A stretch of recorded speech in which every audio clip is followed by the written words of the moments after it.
Well, that was a week in college football. We start off talking about the Florida Gators head coaching search, who possibly might be going there, and who realistically the fans want to go there. So it's some interesting names of who might go there, but also who the fans want to go there. I think it was a really interesting dichotomy. We talk about what kind of is going on with the SEC, with Texas A&M. I apologize to Mel Calco with Bama. And I bring up the point that some fan bases think it's hard to win conference games on the road, but don't give that same luxury to other conferences. But give us a listen. So, but if you like what we're doing, don't forget to like and subscribe to us. We're on YouTube, we're on Facebook, we're on Instagram, we're even on Blue Sky.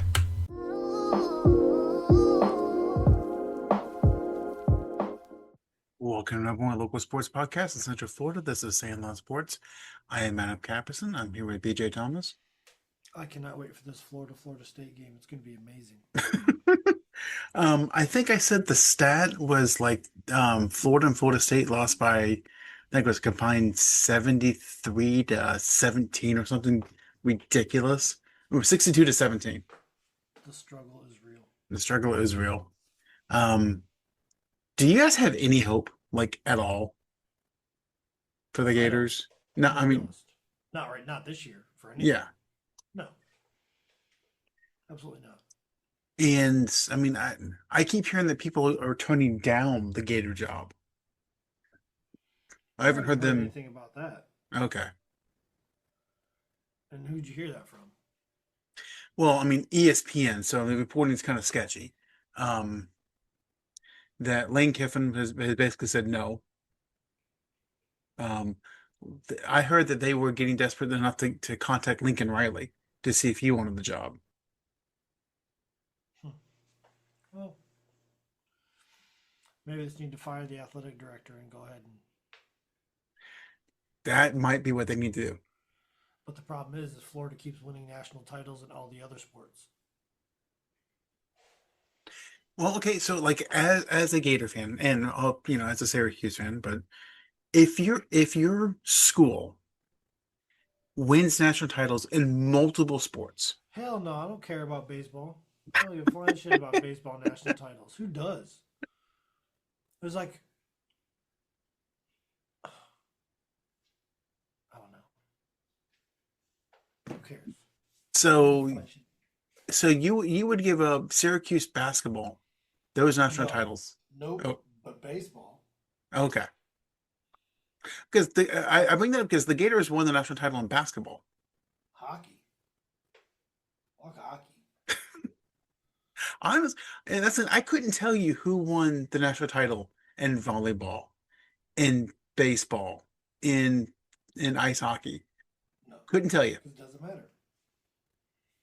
There are very few things that matter less than that. Yeah. Well. Sorry, college baseball players. Go to the minors like a fucking adult.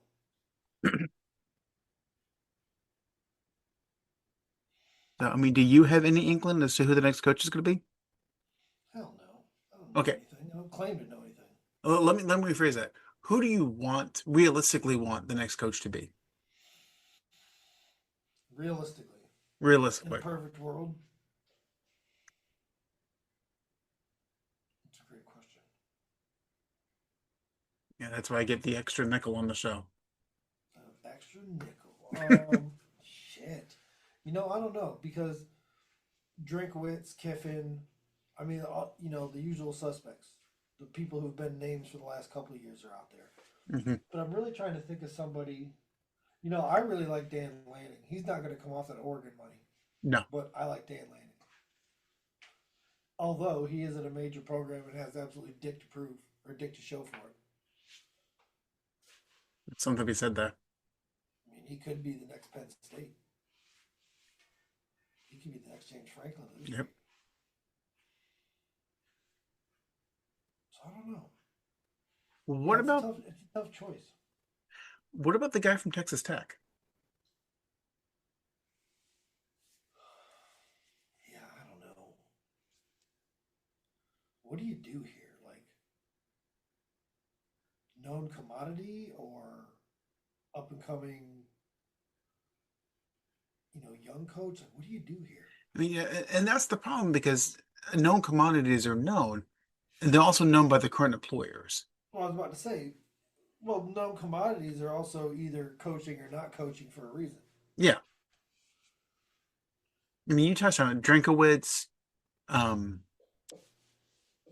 You know what? Lanning, Do Kiffin, it one more time. Who's that cat? Is it Willingham at Utah? Kyle Willingham. Yeah, Yeah, go get his ass. He's been doing more with less for years. and the thing with Utah is their defense is always stout. Right, but I'm saying he's been doing more with less for years. Oh yeah, So let's give him more and see what he does. yeah. You know what? He's earned a shot just as well as anybody else has. I mean, honestly, I think he'd be much better than Napier because again, he's coached in a big name program. He's coached against big name programs. He knows what it takes. And he's And gone into ranked matchups undergunned almost every time, yeah, outgunned almost every time. and the thing is, it's just like some of the lesser known coaches, like Sinetti, for example. He's able to get more out of his players. He's able to coach them up and have them realize their potential. He doesn't just go out, get the 5 stars, and just roll them out on the field. He preps these kids and they know what needs to be done and how. But I mean, he's had to have been on job list for years. Maybe he doesn't want to go. I mean, some guys just like what they are. That's my only real like off the radar kind of selection. There's no point bringing up the known names, the ones on the list. Yeah. But I haven't heard anything about him in a couple coaching cycles, which I think is kind of weird. Hmm. But I mean, I don't know him personally. I don't know for sure. But he might just like being in Utah. Yeah, but I mean, it's just the way he's handled that situation with maybe a talent deficit, a backing deficit, and still fielding top 25 teams damn near every year. Yeah. So I don't And know. Maybe with the resources of an SEC program, you might see a different guy, different monster altogether. maybe. Well, and again, you touched on it. He's able to win ranked matchups at least twice a year. You know, he's going in and winning games. James Franklin wasn't winning. Billy Napier wasn't winning. Matt Norvell's not winning at Florida State. Matt Rule's not winning. You know, going in and winning against ranked teams. And I said that when I brought up Jeff Brom, that I think you laughed at me for. He's a coach that knows how to win ranked matchups. He's a coach that knows how to recruit. He's taken two teams, two separate teams, to two separate conference championships. Beats ranked opponents again at least once a year. I think he'd be a great fit for Florida. Again, I don't know if he wants to leave Louisville because his family's from that area. But that would be my choice for you guys. We'll see. They're going to have to do something. And who knows about these reports? Hmm. You know, I mean, Well, and what I've kind of realized is the reports, if you notice, all of the articles about, well, here's who's on the coaching search. It's all the same names. right. It, I really do think that whenever an opening comes up, whether it's LSU or Florida or wherever, the agents for these guys immediately call their reporter friends and go, "My guy's interested." Did you know why? They get better contracts. Matt Rule got a contract extension because the Penn State job opened up. He's done nothing to earn that contract extension other than I don't know how he keeps his name so relevant. I I have don't know no what idea. he's doing. He knows the ways of marketing. He's the guy I need to get in contact with. Yes. How do you stay relevant? Like he has 3 ranked wins in his entire career.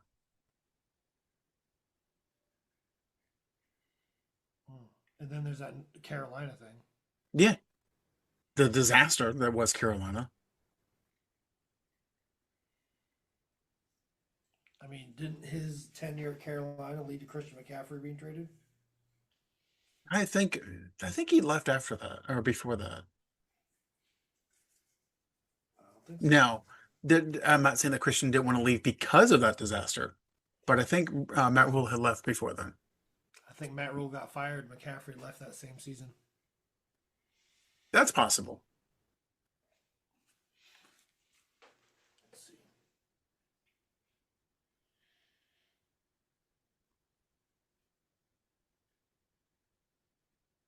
Yeah. Okay. McCaffrey left. He left in 22. What was that? McCaffrey left Carolina in 22.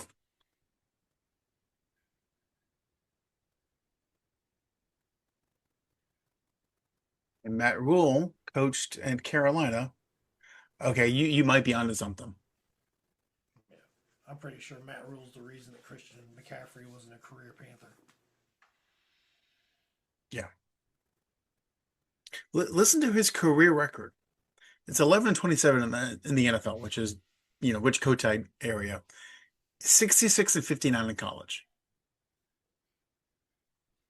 Has won Look, everybody needs a Jason Garrett. apparently. Everybody needs a Jason Garrett because he'll make it better than it was when the guy was there before him. It's just not going to be any better than that. Jeff Fisher. Yeah. Jeff Fisher. I mean, and yes, there is something to be said about bringing a guy in that can fix a complete total disaster because that's what he did at Baylor. Mm-hmm. And that was a dumpster fire that he got them back to relevance and just couldn't keep it.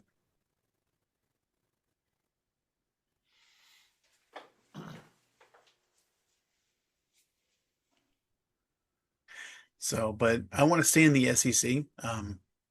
I do we owe collectively Mike Elko an apology at Texas A&M for doubting them? Well, I don't know. You were the one that leads that charge.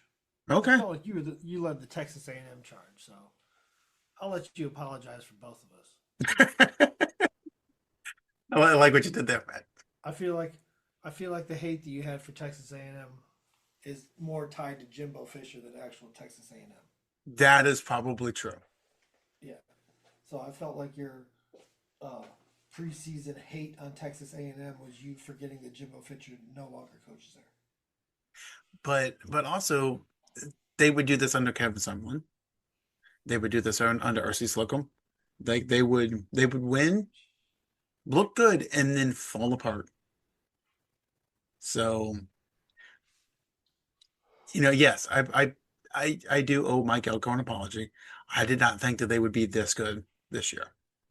Not many people did, to be honest. I just think talent wise, they're at least a mid level team or better every year in Well, the SEC, is what I'm thinking. yeah, and that was the thing with when Jimbo was there. Didn't he have like a number one recruiting class and couldn't do dick with it? I think so. That was what kind of led to him his exit. That's what kind of led to his exit was the Yeah. fact that he had like back to back top three recruiting classes and did nothing with it. Yeah. I mean, to pull it back to the Big Ten, he's the James Franklin of the SEC. James Franklin would consistently pull top five recruiting classes, Right. and eventually that wears thin. The difference was that Jimbo played in the SEC, and there's more ranked teams in the SEC than there are in the Big Ten. At least there were. I haven't done the math now, but I think it's close.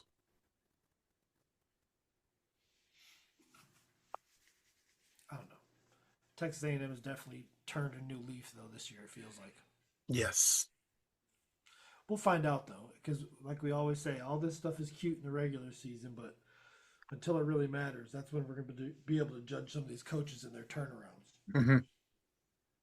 Well, and that's going to be interesting because you've got I'm just looking at the A&M schedule right now. So they've got South Carolina.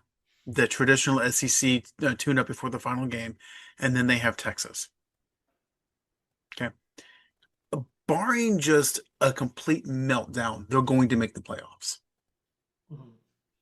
Will they have a bye? Probably. If they beat Texas, they will. So then they can, he can always say, "Well, I got him to the quarterfinals of the playoffs because you were there." Yeah. And they'll probably have to play, just kind of looking at their rankings, right now. Obviously, this will change, and this is something I'm going to bring up here in a second. Probably play either Texas Tech or Notre Dame, and they just barely beat Notre Dame earlier this year. What's the deal with Notre Dame? Name recognition. And some various other forces we refuse to name. Um, that's how you get demonetized. We're learning, folks. It took us 5 years, but we're learning. We figured out the game. Yeah, but super slow, Yeah, really slow. it's that Lake County education for you. Well, I'm sure if we have any listeners that have been here longer than a year or two, they completely understand why it took us 5 years to figure this shit out. That's probably fair. Yeah, so I mean, So, well, and to your question though, without looking, what is Notre Dame's best win? without looking, what is Notre Dame's best win? Shoot. I'm cheating as I pulled up their schedule. That's why Oh, I'm I'm sure asking you you. are. I'm sure you are. I'm sure you are. Is it something stupid like USC? Have they played yet? Yes, you are correct. I knew it was going to be something stupid like USC. I just knew it. That's why I kept thinking. I was like, oh no, it's stupid, Yeah, and it is. but that's their best one. A USC team who is I think they're in the top 20 now. No. Yeah, they're number 17. So it's not a horrible win, How but many that's their losses? best one. And their losses are to number 15 Miami and number 3 No. Texas A&M. USC's losses. USC's losses, um, hold up real quick. They lost to Illinois and Notre Dame.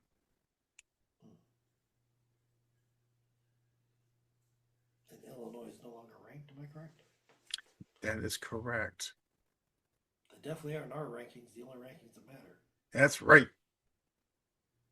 Well, I'm just saying, the only thing that matters is 12 teams. Yeah. All that And top US 25 shit is cute. and neither USC nor Illinois are in the top 12. Technically top 11 because the group of 5 takes the 12th spot, regardless of where they're ranked. Right. So our 12 is just a dingleberry.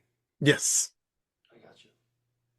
They're fighting at the door, wanting in. And to that end, there is one ranked group of 5 team, and that's the Cows over in Tampa, in South Florida. Nice.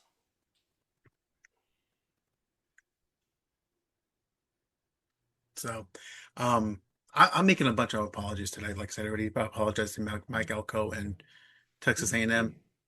great. I want to apologize. Um, Disney has screwed everybody by trying to jack up their prices on YouTube TV, and now college football fans such as yourself have had to watch Big Ten football instead of SEC football. I'm sorry. It's been bad. Yeah. So, um, I will say the Indiana Penn State game was better than I had thought it was going to be. It was better than it probably should have been. Yeah, I'm upset that I didn't get to see that. So I was watching as I was cleaning the house, and the catch that Omar Cooper made. That was amazing. Yes. That was absolutely the body control, the toe tap, the hands, the clutch. I mean, it was just huge. Yeah. Most meaningful catch I've seen in a little while. Hmm. Everyone talks about the Odell Beckham catch, but what was it like first quarter when he did that? Like this was fourth quarter, down by four. Your quarterback's throwing the ball away. We got to work on your comparisons. Odell Beckham caught that ball behind his fucking head. Okay, so yeah, this is we're talking about a clutch touchdown. Like this is a great clutch touchdown. But as far as catch difficulty, it's not even close. Odell Beckham caught that ball with three fingers. While being tackled. His ring finger, and his pinky were being touched. He's being pulled down by his jersey as a rookie. I don't. Are we gonna have to work on comparisons? Are we gonna have to But do a course? Yeah, no. Clutch touchdowns, cool, but the difficulty of this catch wasn't so difficult. oh, The okay. footwork, the Yeah, footwork was amazing. yeah, The yes. body control was amazing. The catch was not hard. The hands, like no one pays attention to the hands. The body control, the Yeah, basically all hovering that with shit. his feet. Yeah, all that other shit was amazing. But as far as catch difficulty, no. And yeah, like you said yourself, you can't compare a clutch catch to a non-clutch catch. Okay, so let's do that then. Which was a better? Santonio Holmes in the touchdown That's where I was going. in the Super Bowl, Yeah, that might have been the greatest clutch catch I've ever seen. because that was what, third down? I don't know. It was fourth quarter though, for sure. There was, I think there was like Late 20 in the seconds game. left. Yeah. So, and Ben Roethlisberger threw that ball out of bounds. Yeah. Not throw it away, but the target was to throw it out of bounds and hope Santonio Holmes could make a play on it. Well, and Roethlisberger did what which quarterbacks are taught to do. Throw it where only your guy has a chance to catch it. Like it's either incomplete or the guy's going to catch it. Exactly.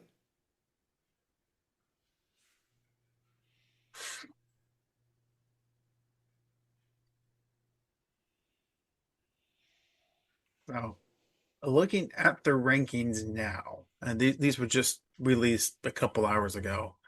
Um, are you ready for a college football playoff with Vanderbilt being represented? Sure. Why not? I Okay. love the chaos. Okay. So, I mean, because right now you're 9 through 15. That's kind of the teams that are vying for the last few spots. Notre Dame, Texas, Oklahoma, BYU, Utah, Vanderbilt, Miami.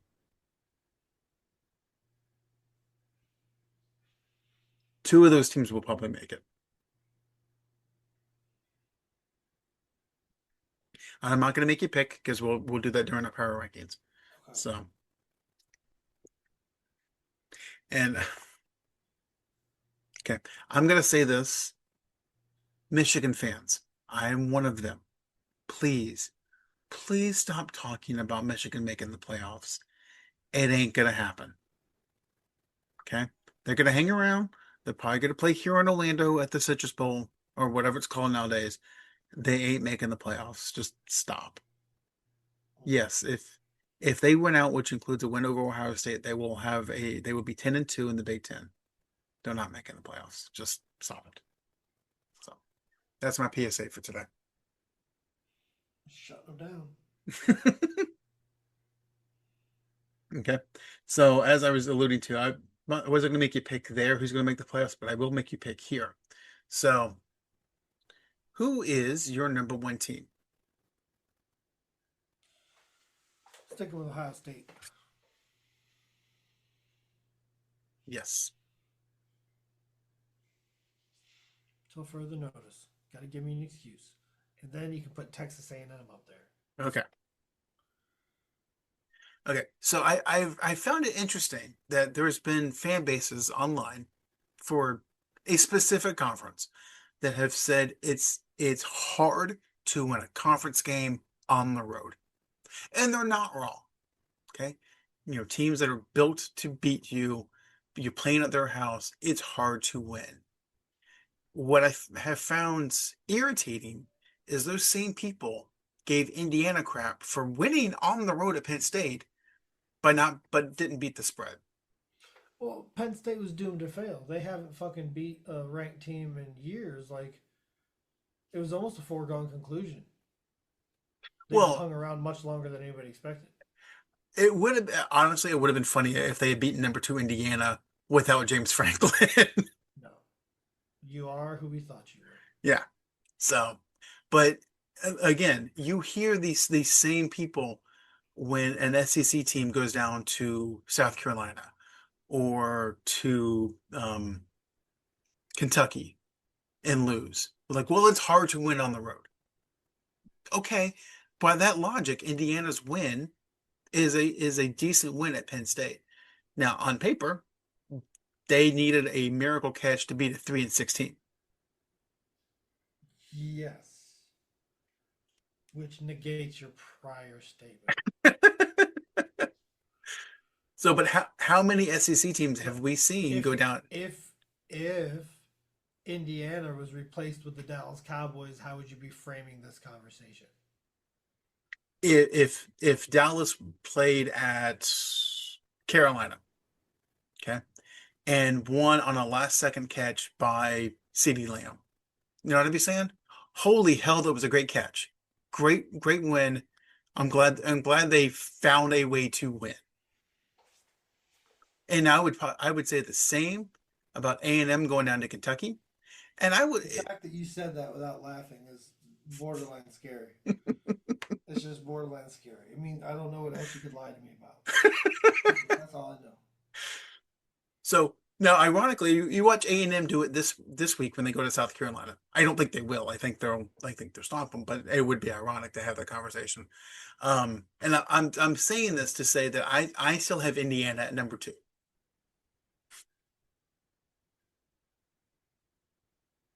Who's your three?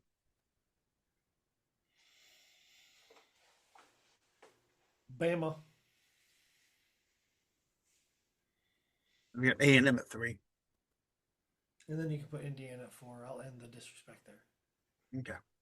Bama's my four. Okay. Here's where it gets fun. Number five.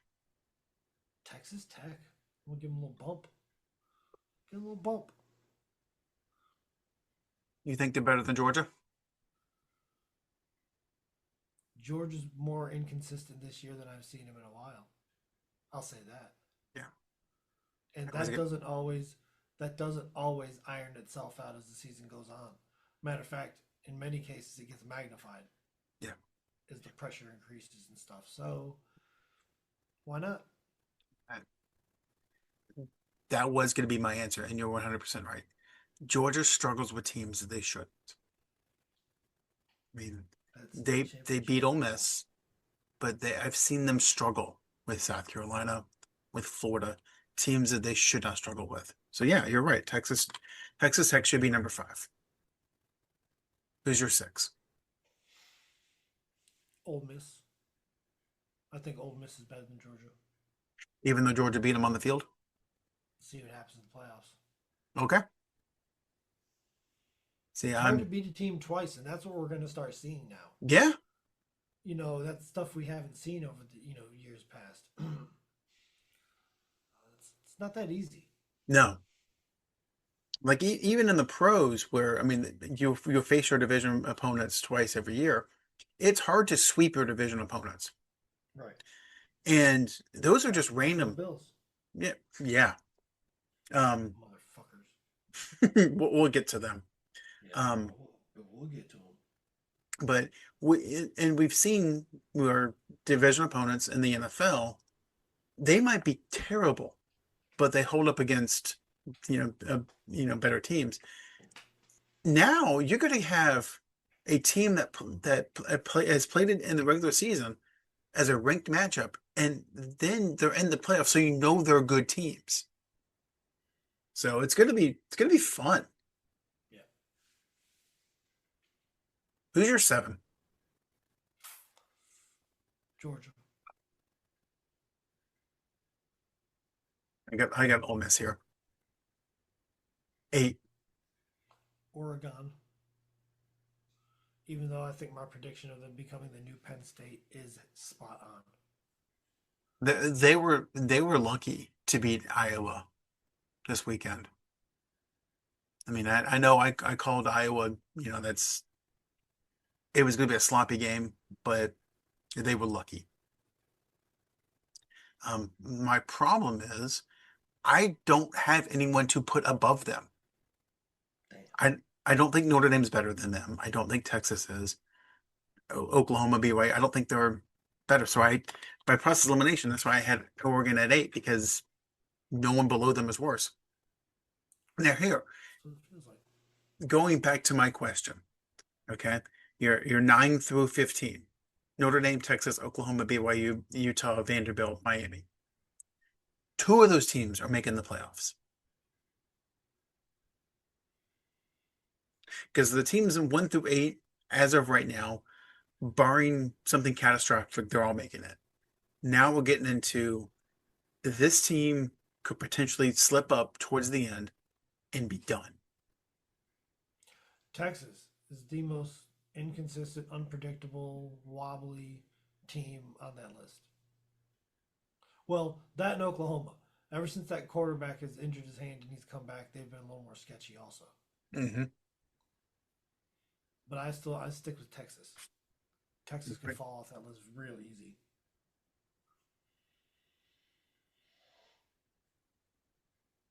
Yeah, it's weird because I don't trust Notre Dame at all. I'm with you in Texas. They're inconsistent at best, Right. but they beat Oklahoma. And I just literally just went the thing Georgia's better than Ole Miss because they won on the field. BYU got destroyed. It has to be Texas.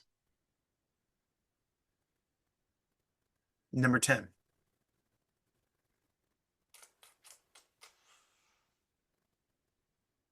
Saying all that,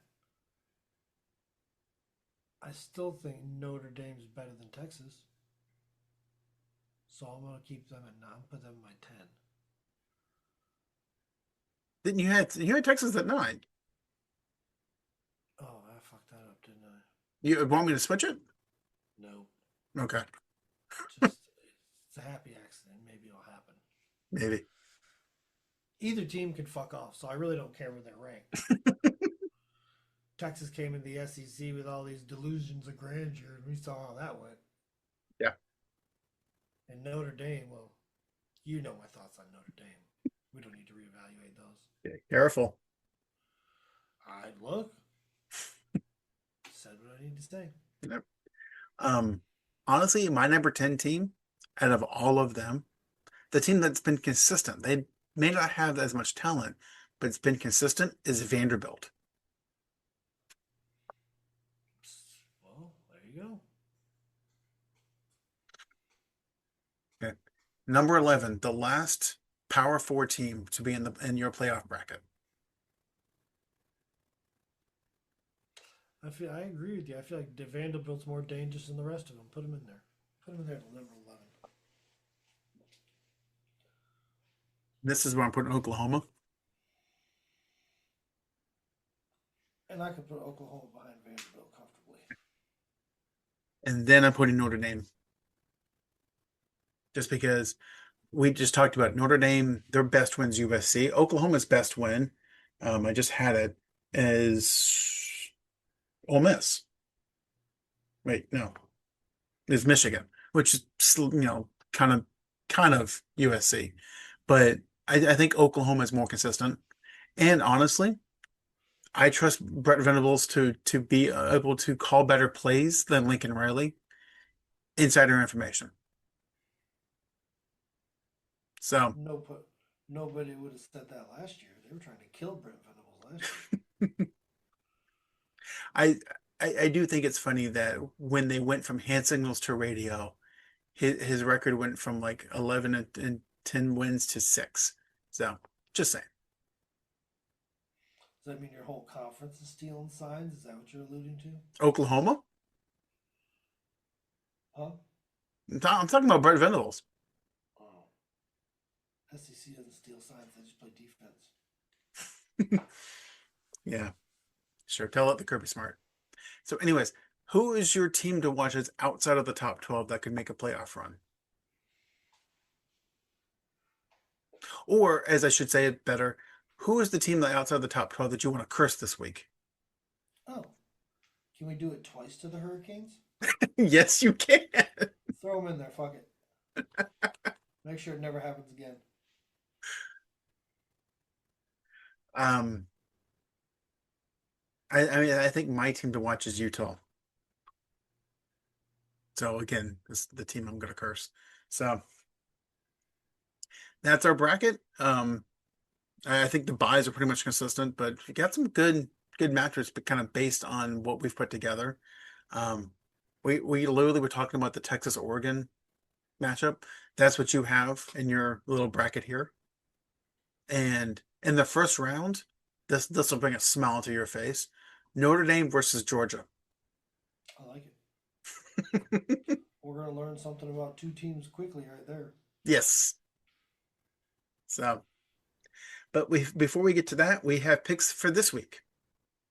So this is an interesting game because you've got Louisville coming off a loss, playing at home against Clemson. Louisville's only a 3.5 point favorite. I think Louisville's gonna cover that. Yeah, I think they're going to come out motivated. Clemson doesn't, they're not Clemson anymore. They're not what they were just a few Well, years ago. and I think Clemson beating FSU will help keep those kids focused. Yes. Not that FSU's anything special. Let me get that little point across. They're Y- garbage, but it just says, hey, they're still out here trying. We better not sleep on them. Yep. So, team that we've talked about a lot tonight, Notre Dame versus Pittsburgh. Notre Dame's only a 2.5 point favorite in Pittsburgh. I think Notre Dame will be fine in Pittsburgh. This game kind of worries me because yes, Notre Dame should win. They should win by more than a field goal. And Narduzzi just will normally find some way to fuck it up. But I think this is actually where Notre Dame stumbles. I think they lose. So, oh, I almost forgot. For those who are watching at home and keeping track at home, BJ is leading our college picks. I'm leading our college picks. You are leading our college picks by one We are game. all in trouble. You should not pay attention to anything we say. If I'm leading college picks, you should not pay attention to any damn thing we're saying about college football. Nothing. So you were 30 and 26 on 29 and 27. How did you let this happen? You should be ashamed of yourself. I am ashamed of myself. You should. No, apologism all night. It's clearly an effort thing. Yes. Clearly. See, it means more. That's why I'm losing. So, anyways, Oklahoma versus Alabama in Tuscaloosa. Alabama lost last year in Norman by a lot. You want me to throw you a bone and pick Oklahoma here? Go for it. You can do whatever you want. Alabama. Because I'm picking Bama too. So, Yeah, no way. okay. Iowa at USC. Iowa's coming off that just ugly thing against Oregon. Or Iowa actually had more passing yards than Oregon. Hmm. Yeah. Hmm. That's crazy. And they lost. How did they let that happen? I don't know. I watched that game and I had no idea how the hell it happened. Like Iowa gave up a safety. They had more passing yards than Oregon and lost. It's like it is the most. Oregon played a more Iowa game than Iowa. I don't know. So, but Iowa's now going across country playing USC this week. I actually have USC. Really? Yep. I think not playing at Kinnick Stadium, I think there's a letdown, and I think USC wins by more than a touchdown. Okay. Last one for you. Texas at Georgia. Georgia's like 6.5 point favorite. Georgia. Yes. Yes. And I think this is the game that knocks Texas out of the playoffs. So, well, that's our picks for the week. We'll take a quick break and we'll be back with the NFL.